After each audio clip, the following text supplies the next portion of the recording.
राधे राधे गायचं. म्हणले जाते की पुणे तिथे काय होणे. तसेच आपण आज चाललो आहे पुण्यातील सर्वात मोठे मंदिर स्वामीनारायण मंदिर येथे. मानले जाते की स्वामीनारायण मंदिर हे कोणत्याही लोखंड व स्टीलने न बनवता पूर्णपणे दगडात कोरीवकाम केलेले आहे.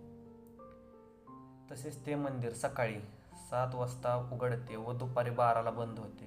त्याच्यानंतर ते मंदिर दुपारी 4 ते संध्याकाळी 8:30पर्यंत चालू असते. ह्या मंदिराला 23 समरण आहेत. त्यापैकी 7 महाकाय समरण आहेत. ते 7 महाकाय समरण मंदिराची शोभा वाढवण्याचे काम करतात. आणि जर कोणाला यायचेच असेल तर स्वारगेट बसस्टँड हे मंदिरापासून फक्त 11 किमी अंतरावर आहे.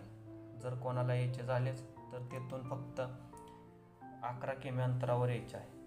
तिथून तुम्हाला येताना कॅब किंवा रिक्षा भेटून जाईल आणि त्या आल्यानंतर तुम्ही पाहू शकता. हे निसर्गरम्य वातावरण तुम्हाला मोहून टाकेल. आणि ह्या मंदिराची अशी खासियत आहे की येथे कोणी आले आणि नाराज होऊन गेले असे कधीच झाले नाही. आणि रात्रीचे दृश्य तर खूपच अविस्मरणीय असते. त्यामुळे नक्कीच एकदा भेट द्या. धन्यवाद.